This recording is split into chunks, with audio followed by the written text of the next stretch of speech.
कलाहांडी जिले में फ्यालेरिया निराकरण अभियान संपर्कित खबरदाता सम्मेलन आज कलाहांडी जिलार जिला मुख्य चिकित्सालय कॉन्फ्रेंस हॉल ठारे राष्ट्रीय बाहक जनित रोग निमंत्रण कार्यक्रम अंतर्गत आगामी 10 रु 19 फेब्रुआरी पर्यंत हेबाकु जाउथिबा फ्यालेरिया निराकरण अभियान सार्वजनीन बातज्वर औषध सेवन कार्यक्रम बा मास ड्रग्स एडमिनिस्ट्रेशन प्रेस वार्ता मुख्य चिकित्सा एवं जनस्वास्थ्य अधिकारी अध्यक्षतार समापन कर कार्यक्रम आरंभ पूर्व कलाहांडी जिलार समस्त ब्लॉक चिन्हित ग्राम रात्रिकालीन रक्त संग्रह कर परीक्षा परीक्षा पर नर्ला ब्लॉक रे फ्यालेरिया कुर्मी मात्र 1% रु अधिक थिबा जणा पड़िछि।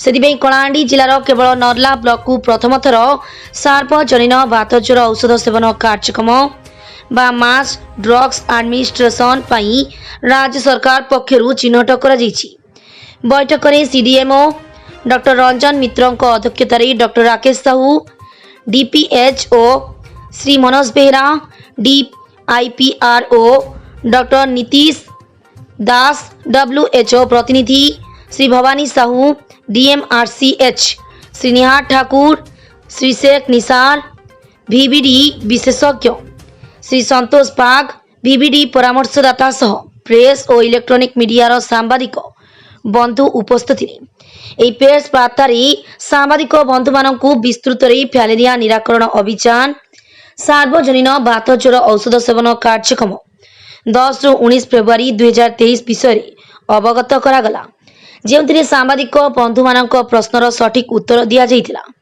एही दिन समस्ते डीईसी बटिका सहित आई बेंडाजिल बटिकार गोटे मात्रा निश्चिंत खातु। आशाकर्मी किंबा तालीम प्राप्त स्वेच्छासेवी माने घर को घर जाई परिवार सदस्यों बयस अनुपात बटिका खुआइबे। ए बटिका खाद्य खाई सारिबा परे खाइबे। सरकारक तरफ बटिका संपूर्ण मागणार दिया जाउछि। गोड़ हाथ और पाद फुली गोदर हेले आमे फ्यालेरिया होइछि बोली कहिथौ। यह एक मशा जनित रोग। गोदर हेबा 8 रु 10 वर्ष आगरू फ्यालेरिया रोग संक्रमण होइथे।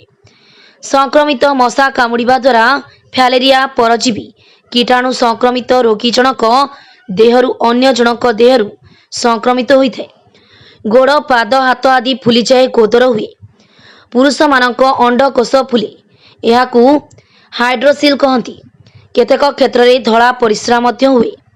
प्रथम अवस्था उपयुक्त जत्न न नेले फुला कमे नहीं और अंगटी विकलांग होइथे। एही रोग वंशानुगत नुहे। आम जिला सहित ओडिशा राज्य में 20टी बातज्वर प्रवण जिला मानकरे यह कार्यक्रम करा जाउछि। लगातार 5 रु 6 वर्ष पर्यंत जदि गोटे गोष्ठी 85% अधिक लोक वर्षर गोटे दिन बातज्वर निराकरण पाई दिया जाउथिबा औषध सेवन करती तेबे गोष्ठी बातज्वर निराकरण होई परिबो। सेदिमे 5 रु 6 वर्ष लगातार सार्वजनीन औषध सेवन करिबा द्वारा बातज्वर कुर्मी बा कीटाणु संपूर्ण नष्ट होई जिवे।